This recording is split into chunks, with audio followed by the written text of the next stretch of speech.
Alright, in this video I'm going to teach you everything there is to know about ailments in Runeslingers. So there are 6 different types of ailments in Runeslingers, and they're all tracked using ailment cards. So when an ailment is applied to your Runeslinger by an effect, you place a matching ailment card in one of your 4 available ailment areas. And this indicates that you are currently ailed by that ailment. If an effect applies 2 burn ailments to my Runeslinger, I'll use a dice to track the fact that there are 2 ailments on my Runeslinger of that type. So ailments have 2 levels. So level 1 is affecting your Runeslinger while you have only 1 to 3 of that ailment type, and level 2 affects you while you have 4 or more instances of that specific ailment type on your Runeslinger. So let's look at an example of how that works. So I'm going to put the curse ailment on me. So let's say that I'm ailed with 4 curse ailments currently. So I'll just use a dice to track that. You'll see that there are sort of 2 effects here. So the first one is that at the beginning of my turn, I lose 1 health for each curse ailment on me. So if I were to begin my turn in this case, I would lose 4 health because I have 4 curse ailments. But the other effect on this curse ailment is that I skip my Ailment Phase.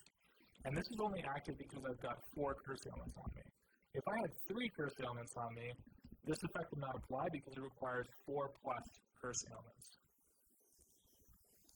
So let's say that 2 more curse ailments were applied to me. I would simply just increase the number on my dice. So let's look at an example of what would happen if the ailment was booned. So boons are a specific type of card, and I'll give you an example here of one of Roman's boons, Steelskin.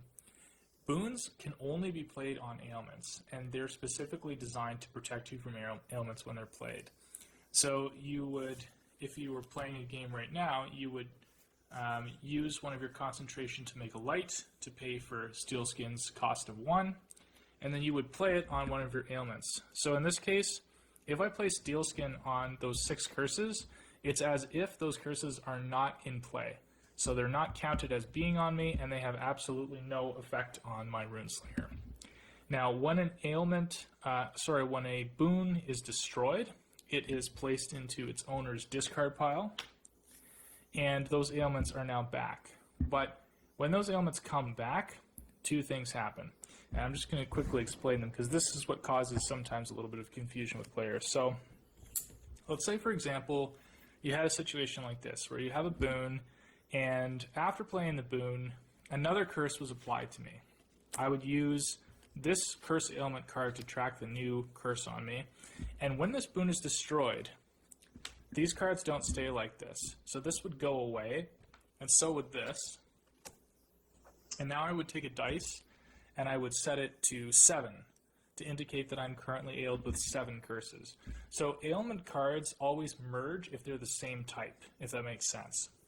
Now, if I had 4 boons in play, so 1 on each one of my ailments, and someone applied an ailment to me, that ailment would have no effect because ailments can only be applied if there's an open ailment area for them to be put on, or an existing exposed ailment is in play. Now, an exposed ailment is an ailment just like this. It has no boon on it.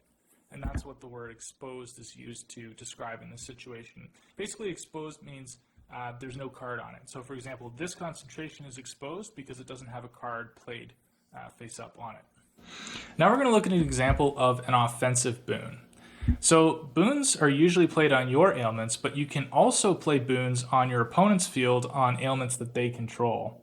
And boons are the only card type that you're allowed to play on your opponent's field. So Deathmark has a pretty unique effect. So it costs 2 light, and at the start of your turn, if you control it, you increase the number of ailments under Deathmark by +1. And when Deathmark is destroyed, you lose 1 health for each ailment on you. And this effect applies to ailments that are concealed by a boon. So let's say, for example, my opponent decided that they wanted to play Deathmark on me. So they would pay their 2 light, and they would put Deathmark on my curse ailment like this. And the reason that you play a boon backwards if you're playing it on your opponent's field is because my opponent actually owns this card, but I control it, and its effects apply to me. And you do this to remember that this is not your boon. So in this case, Deathmark is controlled by me, but my opponent owns it because it originated in my opponent's deck. So at the start of my turn, I will increase these curses to 8. And then, of course, when Deathmark is destroyed, I'm going to lose 8 health in this situation because I have 8 ailments. Here's an interesting interaction that can occur with the Insanity ailment. Insanity states that when I'm ailed with a new Insanity ailment, I discard a card at random and then draw a card. But what happens if my hand is empty? Well, in this case, I would discard a card, which is nothing, and then I would draw a card. Another unique feature of boons is the ability for them to be played on existing boons. If I had 2 light available to me, I could pay 2 by turning these 2 concentrations horizontal, and I could play my rage on this Deathmark. If I did that, Deathmark would be destroyed, and it would be placed into its owner's discard pile. So I'd give it back to the other player. In this situation, though, Deathmark has an effect that occurs when it's destroyed. When Deathmark is destroyed, I lose 1 health for each ailment on me, and this effect applies to ailments that are concealed by a boon. So, if I were to play Rage and destroy Deathmark, Deathmark's effect would trigger and would cause me to lose 8 health. In the ailment phase of your turn, you remove ailments from your Runeslinger that are exposed 8 at a time, and you lose a power for every 8 ailments that were removed this way. Let's assume that I start my turn, and I ready my concentration in my ready phase, and then I go to my ailment phase, and I have to remove 8 ailments because I have 8 or more ailments that are exposed. Let's look at an example of beginning your turn with ailments. In this case, I would start my turn in my ready phase, and then I would move to my ailment phase. Now, Curse has an effect that happens at the beginning of my turn. So before I could move from the beginning of my turn into my ready phase, I would have to deal with its effect. In this case, I would lose 8 health. Health is tracked on your Runeslinger using a dice. So in this case, I could use a d12 to indicate that I've gone from 20 to 12 health. In this specific example, now that I've lost my health and I move to my ailment phase, I have to get rid of 8 ailments. I can get rid of any 8 that I want, so I'm going to choose to get rid of 6 burns and 2 curses. This will bring me down to a total of 6 ailments. In this case, if I were at 5 power, I would lose a power, going down to 4, and I would gain a determination token. Determination tokens are used to pay for your Runeslinger's activated ability.